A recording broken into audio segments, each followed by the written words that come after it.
Le recel de crack met Washington à feu et à sang. Un gang tente alors de prendre le contrôle.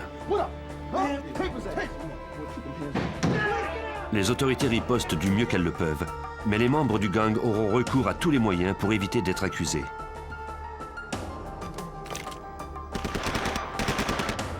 Quand la violence finit par atteindre des sommets inégalés, les agents doivent descendre dans les rues pour reprendre le contrôle de la ville.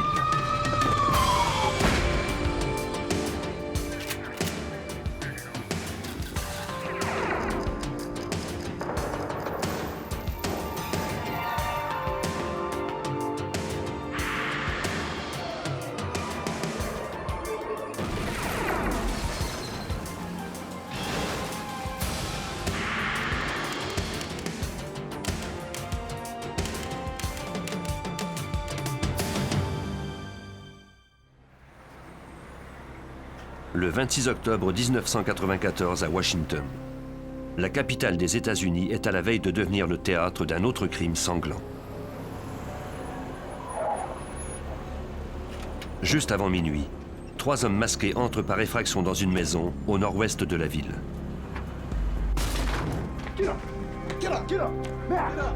Ils exigent que Gerald Gaither leur donne tout son argent et la drogue qu'il vend. Il leur remet les quelques billets qu'il a en poche.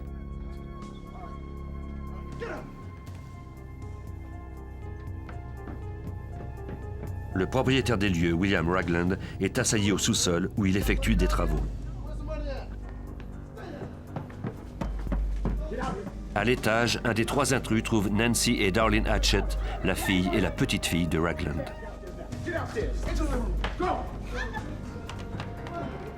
Pour convaincre Gaither de coopérer, les 3 hommes armés terrorisent les autres résidents de la maison.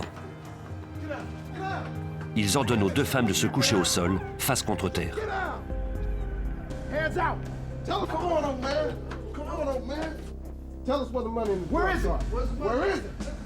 Gaither nie encore avoir de l'argent ou des drogues.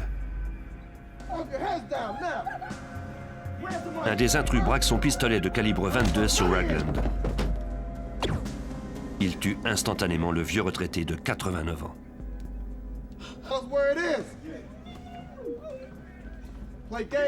André Madison, un autre résident, est traîné de force au salon.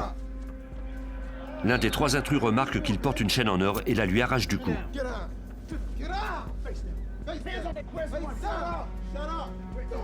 Bien qu'un homme soit mort, Gaither refuse toujours de coopérer.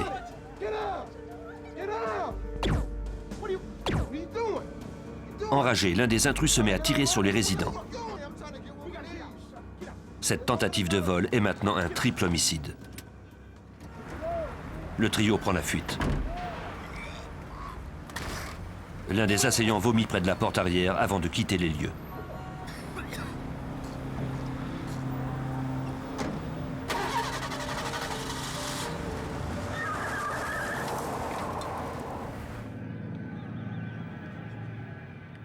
Nancy Hatchett appelle le service d'urgence.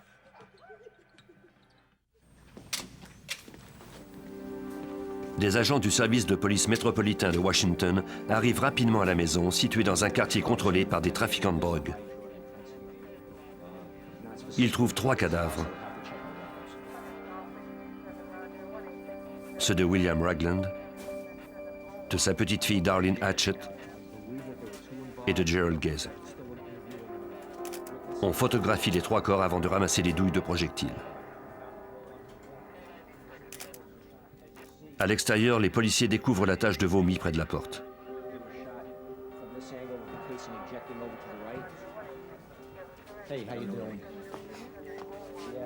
Nancy Hatchett et André Madison, les 2 seuls survivants, racontent ce qu'ils ont vu pour aider la police à trouver des suspects. Malheureusement, les assaillants étaient masqués. Cela compliquera leur identification éventuelle. Pour le détective Anthony Brigidini du service de police métropolitain, une vérification des antécédents de la victime Gerald Gaither pouvait fournir un mobile possible. La victime principale de ce triple homicide était un vendeur de drogue du secteur de Kennedy Street et de la Première Avenue.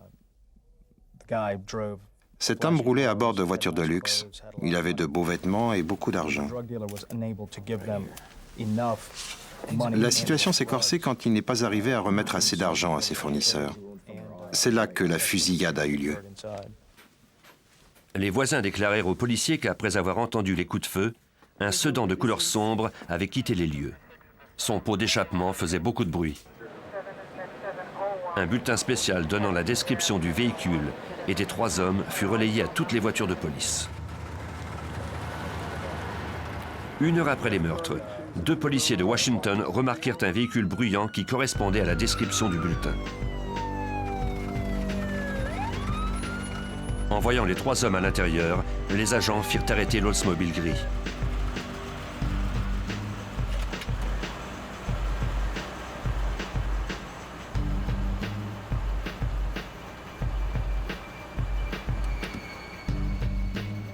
Ils demandèrent aux 3 hommes leurs pièces d'identité. Le conducteur s'appelait Benny Lee Lawson. Les 2 passagers étaient Kobe Mowat et Jermaine Graves. Dans la poche du pantalon d'un des 3 hommes, les policiers trouvèrent une chaîne en or brisée. Malheureusement, ils n'avaient pas encore obtenu tous les détails de la scène du crime, de sorte que cette chaîne n'avait pas encore de signification particulière. Après avoir noté les noms et adresses des 3 hommes, ils leur donnèrent congé. Ils n'avaient rien trouvé dans l'auto qui indiquait qu'ils étaient impliqués dans le triple homicide. Même si les détectives affectés aux homicides ne disposaient d'aucun suspect solide, ils croyaient que Joel Gazer avait été abattu par les membres d'un gang rival. En 1990, le crack avait fait son apparition dans les rues de Washington. Des gangs s'étaient formés dans les quartiers de la ville quand on avait réalisé que ce commerce de drogue pouvait se révéler fort lucratif. Plus leurs affaires prospéraient, et plus les gangs avaient recours à la violence pour protéger leur territoire. En 1994, il y eut pas moins de 400 homicides dans la capitale américaine. Les forces policières de la ville unirent leurs efforts à ceux du FBI ainsi qu'à d'autres agences fédérales pour combattre la violence engendrée par la drogue. De nombreux meurtres n'avaient pas été résolus.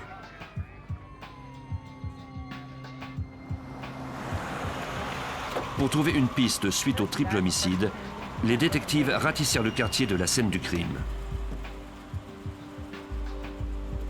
Les voisins avaient trop peur pour coopérer ouvertement, mais certains appelèrent au poste pour laisser des informations de façon anonyme.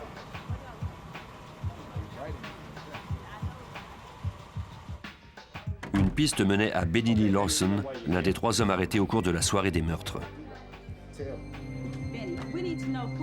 Les enquêteurs apprirent que la chaîne en or d'André Madison correspondait à celle qu'un agent avait trouvée sur un des 3 hommes à bord de la voiture de Lawson.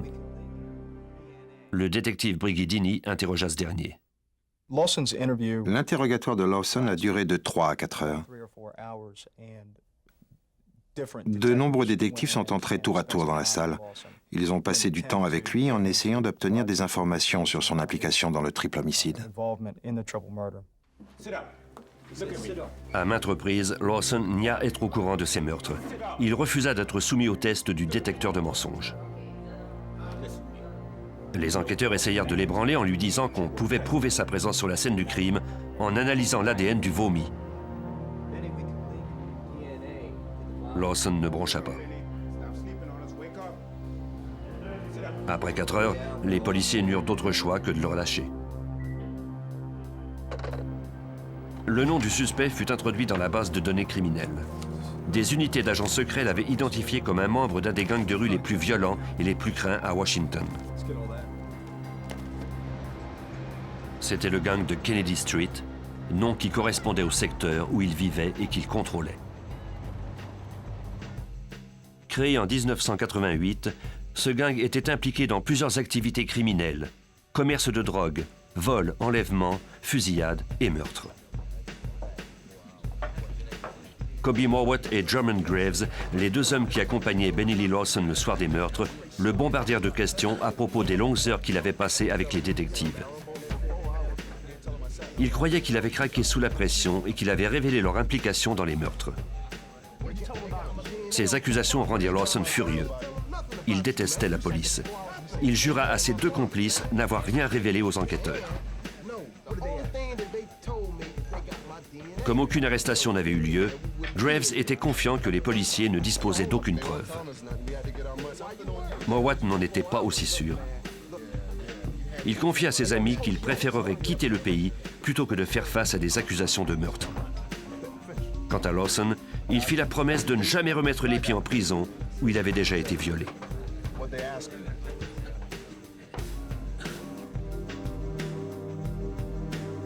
Lawson rentra chez lui. Qu'on les soupçonnait d'être un délateur était une insulte à sa loyauté envers le reste du gang. Pour le membre d'un gang, c'était une condamnation à mort.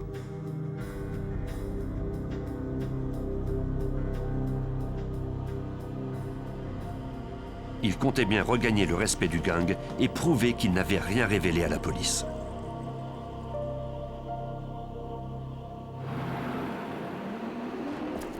Le 22 novembre 1994, quelques jours avant l'Action de grâce, Benny Lawson retourna au quartier général du service de police métropolitain.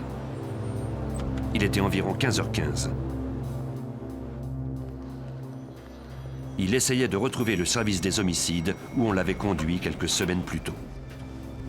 Il demanda à deux adolescents de lui indiquer l'endroit. Par erreur, ils le conduisirent aux locaux de l'escouade des cas non résolus. L'équipe de ce bureau était constituée de policiers du service métropolitain et d'agents du FBI. Ils étaient chargés de ranimer les cas d'homicides non résolus qui étaient de plus en plus nombreux.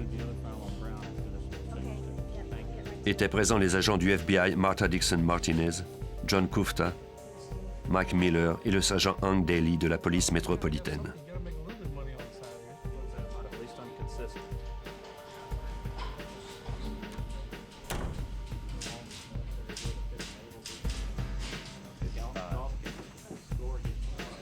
Les adolescents, à qui les policiers avaient donné rendez-vous, commencèrent à parler aux agents. Sans crier gare, Lawson sortit son arme d'assaut M11 et il se mit à tirer à la ronde. Le quartier général de la police de Washington était attaqué.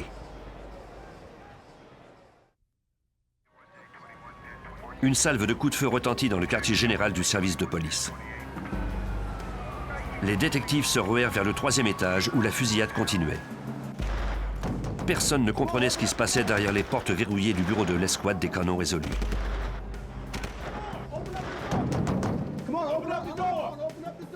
À l'autre bout de la ville, dans les bureaux du FBI, l'agent spécial et superviseur Mark Giuliano apprit la nouvelle de la fusillade en écoutant la radio de la police. C'était une journée comme toutes les autres. Nous étions en train d'écouter les messages radio quand nous avons entendu qu'il y avait eu des coups de feu au quartier général. Les agents apprirent ensuite que la fusillade avait lieu dans le local de l'escouade des cas non résolus où travaillaient de nombreux agents du FBI. Nous avons immédiatement envoyé des messages à nos agents assignés à cette escouade pour nous assurer qu'ils étaient tous sains et saufs. Le temps passait et nos agents ne nous rappelaient pas. Nous en avons déduit qu'ils se trouvaient à l'intérieur du bureau. Les messages à la radio étaient de plus en plus sérieux. On nous demandait de l'aide. L'agent spécial John Kufta, grièvement blessé, était piégé à l'intérieur du local. Quand les coups de feu eurent cessé, il entendit les cris des policiers qui tentaient de forcer la porte. L'aide ne se trouvait qu'à quelques mètres de lui. J'ai alors entendu quelqu'un dire qu'il n'arrivait pas à entrer. Je me suis dit que je ne mourrais pas là. J'avais une femme et un bébé de 8 mois. Je me disais que si je faisais un effort pour rester éveillé, pour continuer à respirer jusqu'à ce qu'on me conduise à l'hôpital, je tiendrais le coup. Malgré des blessures à la cuisse, au bras, au ventre, de même qu'au cou et à la poitrine, Kufta a réussi à ouvrir la porte aux policiers. On le sortit prestement de là.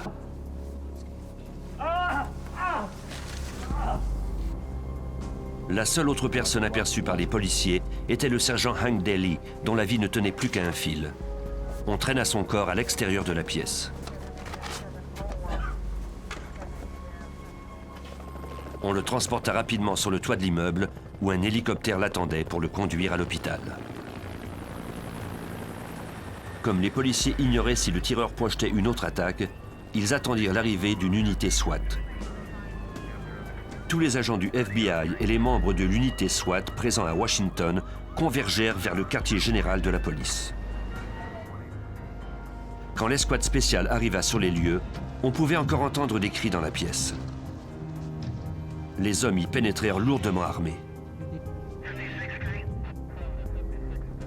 Ils découvrirent en premier le corps de l'agent Mike Miller. Son arme se trouvait toujours dans son étui. Dans la pièce voisine, ils trouvèrent le corps d'un homme noir non identifié. Il avait reçu un projectile à la hanche et un autre à la tête qu'il avait tué.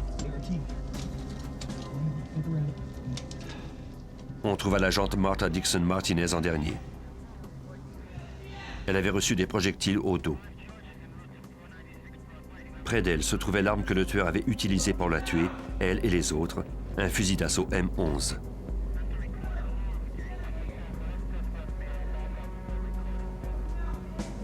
Les policiers entendirent alors des appels à l'aide de l'intérieur d'un placard. Ils ignoraient s'il s'agissait d'un suspect ou si c'était l'un des visiteurs entrés dans le local peu avant la fusillade. Ils procédèrent à son arrestation. L'autre adolescent était parvenu à prendre la fuite plus tôt. Il avait reçu un projectile à la jambe. Le superviseur et agent spécial Mark Giuliano et d'autres agents arrivèrent sur les lieux. Je me souviens seulement d'avoir marché dans le couloir, et puis d'avoir vu tout ce chaos, le sang et toutes ces émotions intenses sur le visage de collègues qui tentaient de comprendre ce qui s'était passé. Ils se demandaient si d'autres personnes étaient impliquées dans ces événements. Après avoir analysé la scène du crime, les enquêteurs reconstituaient rapidement les événements. Miller, Kufta et Daly avaient été pris en embuscade. L'agent Dixon Martinez était intervenue dans l'échange de coups de feu. Elle parvint à toucher le suspect à la hanche avant d'être elle-même blessée au bras et de laisser tomber son arme. L'assaillant s'empara de son pistolet de 9 mm et lui tira une balle dans le dos pendant qu'elle rampait en cherchant à se couvrir. Il plaça ensuite le canon de l'arme sur sa tempe et appuya sur la détente. Les policiers prirent les empreintes du tireur. Il fallait espérer qu'on comprendrait le sens de ses actions en découvrant de qui il s'agissait. 2 agents du FBI avaient péri. Le sergent Hank Daly ne survivrait pas à ses blessures.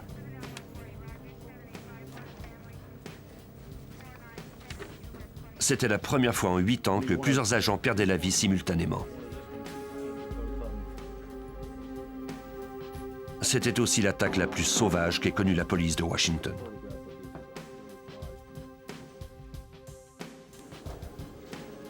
L'agent Kufta devrait subir de nombreuses opérations importantes avant de se remettre complètement. Il était dévasté par la perte de ses collègues, le sergent Hank Daly et les agents Mike Miller et Martha Dixon Martinez. Pour moi, Martha, Mike et Hank sont des héros de la police. Ils n'ont pas perdu leur vie en vain. Ils l'ont donnée pour la justice. C'est une cause en laquelle ils croyaient profondément. Quelques heures à peine après la fusillade, l'enquête progressait déjà. On avait obtenu l'identité du tireur. Un détective est entré dans la salle de conférence où la plupart des hauts gradés du service des homicides, ainsi que les autres détectives, se trouvaient. Il a annoncé que le tireur était Benny Lee Lawson Jr. Quand le détective Anthony Brigidini apprit la nouvelle, il en déduisit que son escouade était sans doute la cible de la fureur de Lawson. Lawson et le gang de Kennedy Street étaient les principaux suspects du triple homicide de William Ragland, Darlene Hatchett et Gerald Gazer.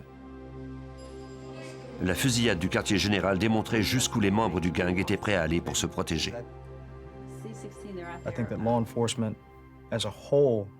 Je crois que les forces policières dans leur ensemble ont alors compris que les chefs de gang étaient on ne peut plus sérieux et déterminés. Rien ne pouvait les arrêter jusqu'à l'accomplissement de leur mission. Compte tenu que des agents fédéraux avaient été assassinés, le FBI avait le pouvoir de mener l'enquête sur le gang. On m'a demandé de travailler conjointement avec le FBI pour enquêter sur le gang de Kennedy Street.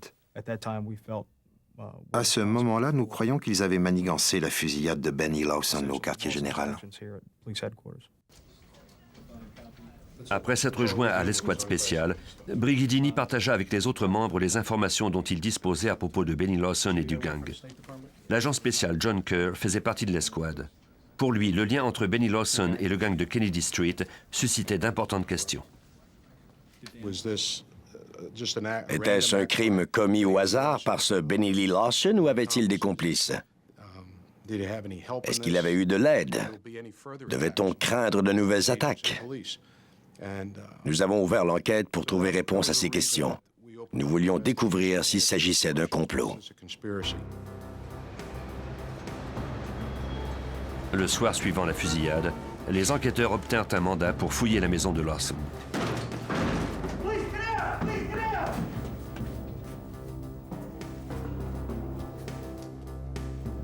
Dans sa chambre à coucher, ils trouvèrent une lettre adressée aux membres de l'escouade des homicides qui l'avaient questionné.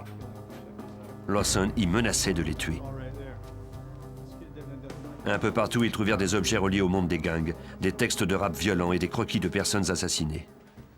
Pour les enquêteurs, nul doute que ces effets reflétaient l'obsession de Lawson pour la violence, obsession partagée par la plupart des membres de gangs. C'était troublant de voir de façon aussi évidente le style de vie que ces gens menaient. Ils contribuaient eux-mêmes à définir ce style de vie. De fait, ils voulaient vivre comme ils l'écrivaient dans les textes de rap, comme ils apparaissaient dans leurs dessins ou dans leurs bandes vidéo.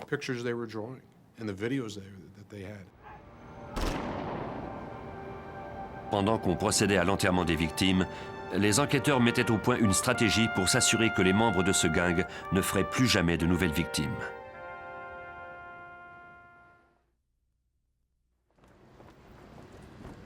Avec 6 homicides à élucider, notamment ceux de 2 agents du FBI et d'un détective de la police de Washington, une escouade spéciale avait été formée pour obtenir des informations sur le gang de Kennedy Street.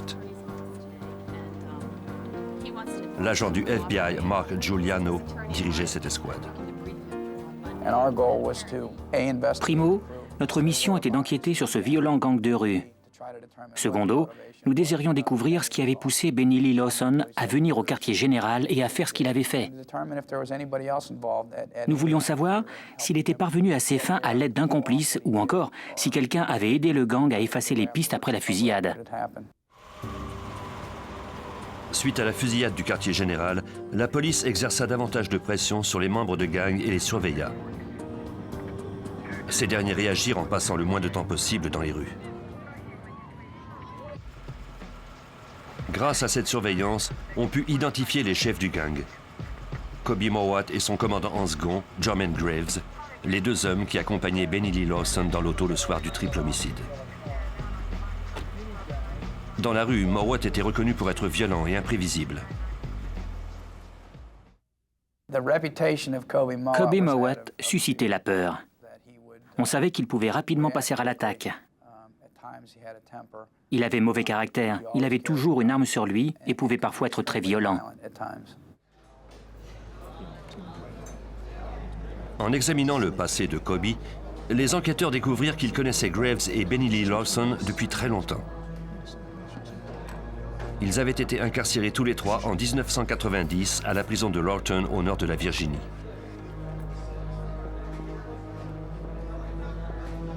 On les avait arrêtés et inculpés de port d'armes illégales alors qu'ils se préparaient à tuer les membres d'un autre gang. Les agents de l'escouade spéciale étaient persuadés que Mowat et Graves avaient joué un rôle dans les 6 meurtres. Mais les chefs du gang de Kennedy Street créaient le moins de remous possible. Les agents établirent une stratégie à long terme pour piéger Mowat et Graves, mais également le reste du gang. Ils comptaient démontrer que le gang était coupable de complots et de meurtres, en plus d'être impliqué dans des activités illégales comme le trafic de crack.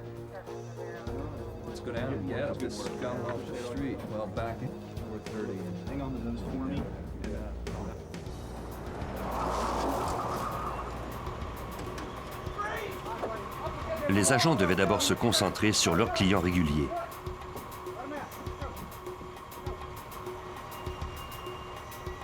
En les surveillant, ils pourraient noter toutes les activités criminelles du gang.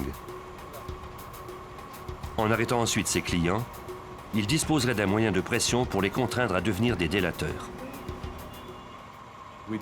Nous nous sommes rendus dans le secteur où nous croyions que les membres vendaient le plus activement la drogue. Nous comptions ainsi identifier quelqu'un et, avec un peu de chance, l'arrêter en possession de drogue et le forcer à collaborer avec nous. Au début, certains des acheteurs refusèrent de coopérer. On craignait la violence de Mowat et Graves. Mais la menace d'être incarcéré pendant plusieurs années était très forte. Finalement, la stratégie du FBI porta fruit. Grâce aux enregistrements fournis par un des indicateurs, les agents obtinrent une preuve que Mowat, Graves et Lawson étaient impliqués dans le triple meurtre de la résidence de William Ragland. L'indic avait entendu parler Benny, Kobe et Jermaine Graves du triple homicide. Il a mentionné qu'ils avaient mené la vie dure à Benny pour avoir vomi sur la scène du crime. C'était une information que seuls les détectives connaissaient et qui n'avait jamais été divulguée dans les médias. Ces preuves étaient indirectes. Mais la surveillance et le témoignage des indicateurs fournissaient aux agents assez d'indices pour obtenir le mandat de perquisition des résidences de Kobe Mowat et Jermaine Graves. Ils s'en prendraient d'abord à Jermaine Graves. Une unité SWAT lourdement armée fit intrusion chez lui. Il n'y avait personne.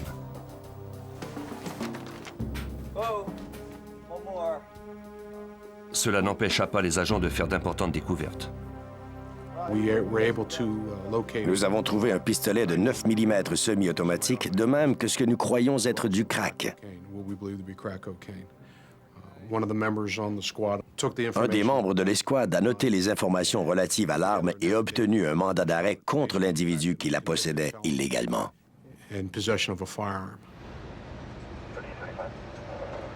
Pendant plusieurs semaines, Graves sema les enquêteurs. Il poursuivait la surveillance en se disant qu'il finirait bien par réapparaître.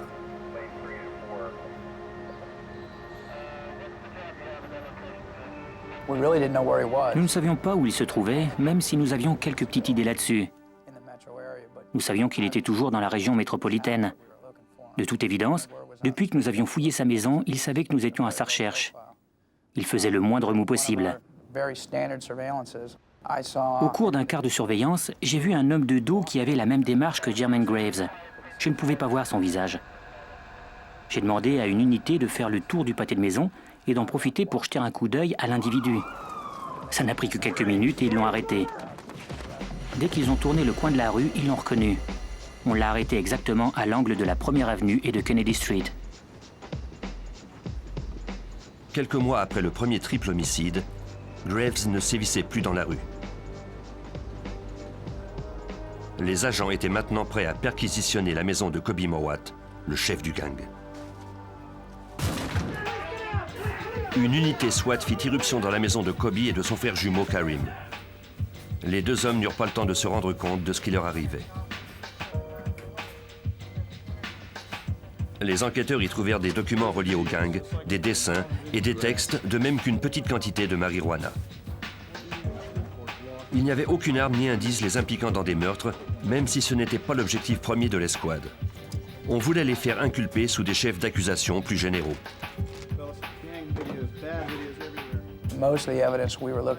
Les indices que nous recherchions alors étaient la liste des membres du gang, par exemple, les t-shirts qu'ils portaient avec le même logo, des photos, des répertoires de numéros de téléphone, tout ce qui pouvait indiquer qu'ils formaient un gang identifié. Les jumeaux furent arrêtés pour possession illégale de drogue et amenés au poste.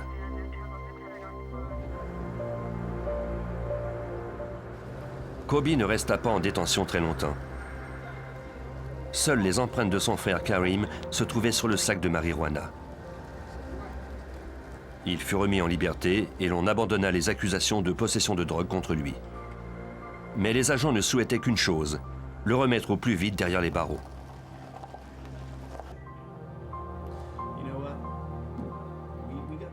Les agents tentaient toujours d'établir des liens avec des informateurs de l'intérieur du gang. Ils eurent enfin la piste espérée. Un des membres du gang de Kennedy Street était condamné à l'emprisonnement pour possession de drogue. Il accepta de coopérer avec les enquêteurs et leur livra enfin la réponse à la question qui les tourmentait le plus. Pourquoi Benny était-il entré dans le quartier général de la police et avait-il tué les 2 agents du FBI et le sergent de la police? Tout avait commencé dans la soirée où Kobe Mowat, Jermaine Graves et Benny Lee Lawson avaient fait irruption chez William Ragland.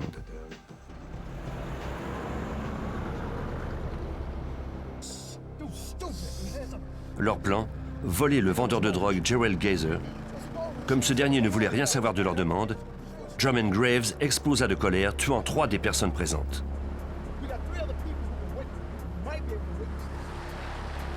Benny en fut si secoué qu'il vomit à côté de la maison.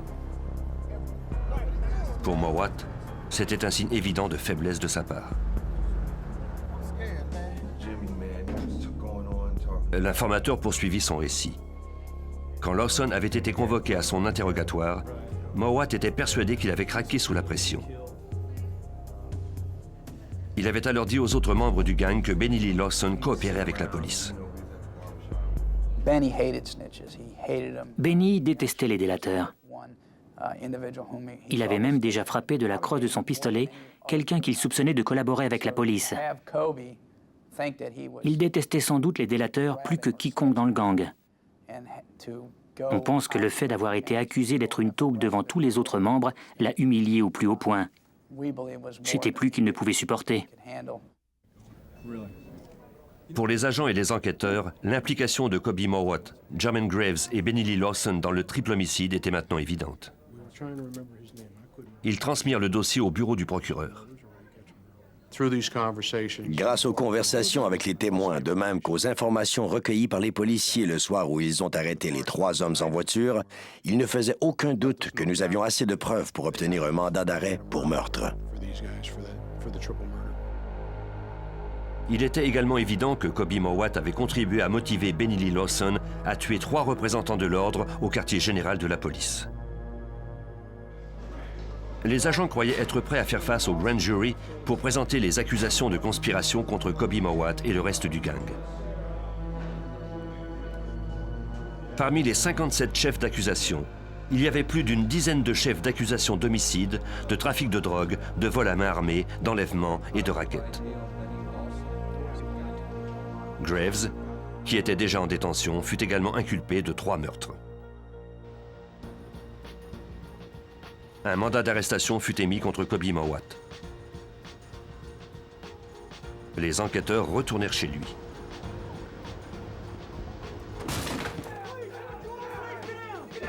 Cette fois, il n'y était pas. Tous les placards étaient vides. L'endroit ne semblait plus être habité. Dans les poubelles, les enquêteurs trouvèrent le reçu d'un billet d'avion. Il semblait que Kobe avait tenu sa promesse de fuir plutôt que d'être incarcéré une nouvelle fois. Le billet d'avion était daté de quelques jours seulement avant notre arrivée. C'était un billet New York-Moscou. Nous en avons déduit que Kobe avait vraisemblablement quitté non seulement le secteur, mais aussi le pays. Mowat gardait une bonne distance entre lui et les agents. Ces derniers tentèrent de retrouver sa trace en Russie, mais il n'y en avait aucune. Un vol partait vers l'Afrique immédiatement après son arrivée à Moscou. Les enquêteurs vérifièrent la liste des passagers, mais son nom n'y figurait pas. La situation était de plus en plus frustrante. Mowat filait entre les doigts des détectives. Pendant 6 mois, les agents du FBI et les policiers de Washington tentèrent de retrouver la trace de Kobe Mowat. Il pouvait être n'importe où. On s'apprêtait à ouvrir une chasse à l'homme à l'échelle internationale. Nous avons passé plusieurs mois sans trouver de piste. Nous avons examiné les centaines de documents obtenus grâce aux perquisitions effectuées tout au long de l'enquête. Nous cherchions tout appel téléphonique effectué outre-mer ou tout parent vivant à l'étranger. Mais nous ne trouvions rien. Puis l'agent John Kerr eut enfin un peu de chance. Un de ses informateurs lui donna le nom d'une ex-petite amie de Kobe. Nous avons retrouvé son adresse.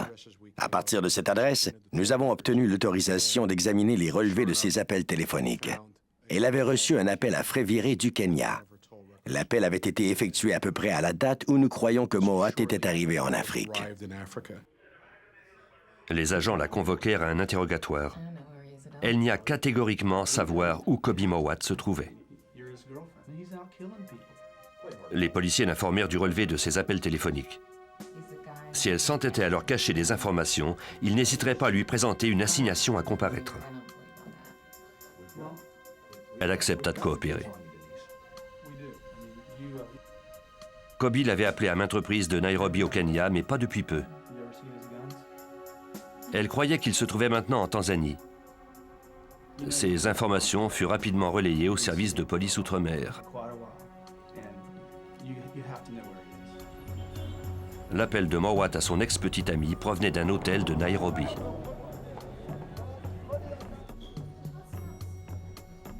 Un agent de sécurité du secrétaire d'État régional au Kenya suivit cette piste.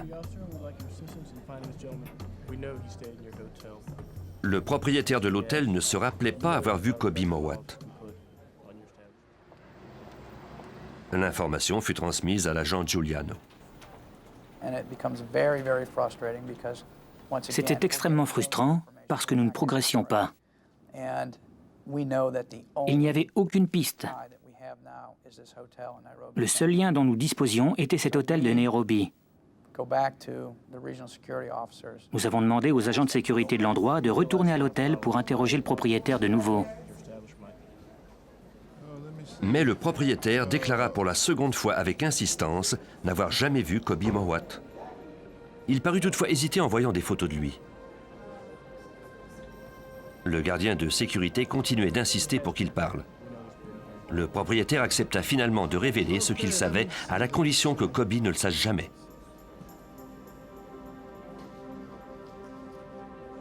Il s'était bien trouvé à l'hôtel, mais il était parti depuis quelques mois.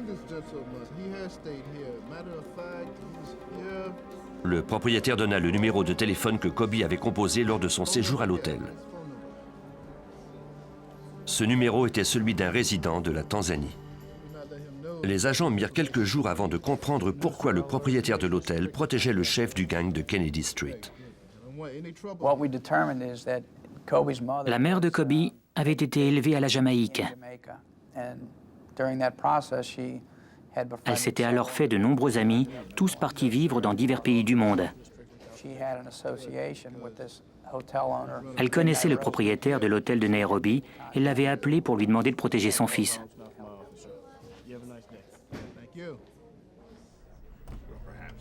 Le numéro de téléphone de Tanzanie mena bientôt les enquêteurs à un professeur, un autre ami de la mère de Kobe Mowat. Le FBI demanda au service de police nationale de la Tanzanie de suivre cette nouvelle piste. Le professeur refusa catégoriquement de coopérer avec les autorités. La police de Tanzanie ouvrit sa propre enquête pour retrouver la trace de Kobe Mowat. Pendant que les recherches pour trouver ce chef de gang s'intensifiaient, les agents et les policiers de Washington continuaient de consolider leur enquête contre le gang de Kennedy Street. Ils avaient recueilli quantité de preuves grâce à l'opération de surveillance et aux nombreux témoignages obtenus au cours de l'année précédente.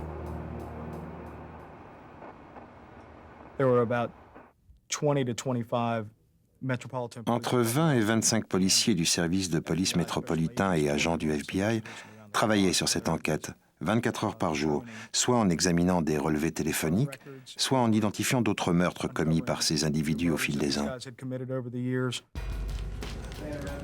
Le 4 septembre 1995, les agents et les policiers procédèrent à plus d'une dizaine d'arrestations. Ils cherchèrent à obtenir des informations sur l'endroit où le chef du gang vivait en Afrique. Ils n'eurent pas de chance. Ils recueillirent toutefois de nouvelles preuves d'activité criminelle, comme par exemple des relevés financiers, des armes à feu, des drogues et des effets reliés au monde de gang. Certains des individus arrêtés acceptèrent de coopérer en échange de peines d'emprisonnement réduites. Peu à peu, les enquêteurs retiraient tous les membres de ces gangs des rues où ils sévissaient.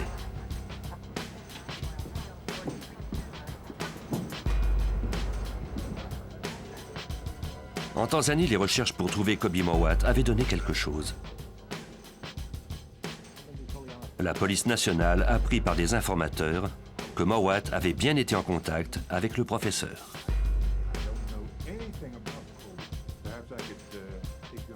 Ils retournèrent l'interroger. Une fois encore, il n'y a à savoir la moindre chose à son sujet. Les policiers menacèrent de le déporter en Jamaïque. Il reconnut finalement avoir aidé Mowat à se trouver un endroit où se cacher. Il offrit aux autorités de leur montrer où. Cette hutte se trouvait littéralement au cœur d'une tribu primitive. Les gens y vivaient dans des huttes de paille directement sur la terre battue, parmi les animaux sauvages et les champs qu'ils cultivaient. C'était le dernier endroit sur la Terre où les autorités auraient pensé chercher Mowat. Ce dernier ignorait que le professeur avait dévoilé sa cachette et il fut surpris de voir des policiers s'approcher de sa hutte. Il s'empressa de mettre en feu tous les effets personnels qui pouvaient l'identifier.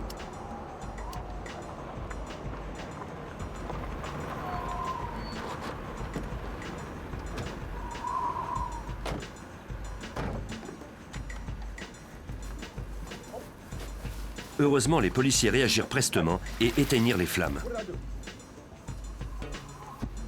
Ils ne lui révélèrent pas la vraie raison de leur présence et tentèrent de trouver un prétexte pour le mettre en détention. Ils se sont aperçus qu'il cultivait quelques plants de marijuana ou de bangui dans leur langue derrière sa hutte. Dans cette partie du pays, c'était illégal. La sentence était de 10 ans d'emprisonnement ou 100 $ d'amende. Ils l'ont mis en détention pour cette raison, en lui disant qu'il serait emprisonné pour ce crime. Quand les enquêteurs de Washington apprirent que Mowat était enfin en détention, ils durent se battre contre la montre, car les autorités de Tanzanie ne pouvaient garder Mowat indéfiniment. Ce trafiquant de drogue avait amplement d'argent pour payer l'amende de 100 $. Après quelques jours de négociations diplomatiques, on mit au point les procédures d'extradition de Mowat aux États-Unis.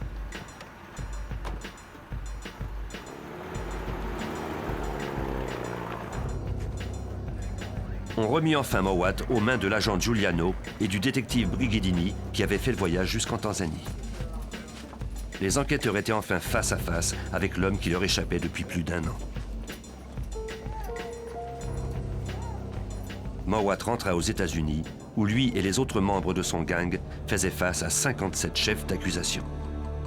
Kobe Mowat et Drummond Graves furent jugés coupables de tous les chefs d'accusation qui pesaient contre eux. Ils ont écopé d'une peine d'incarcération de 35 ans dans une prison fédérale. La capture de Mowat en Afrique a permis aux enquêteurs de faire arrêter les derniers membres du gang de Kennedy Street.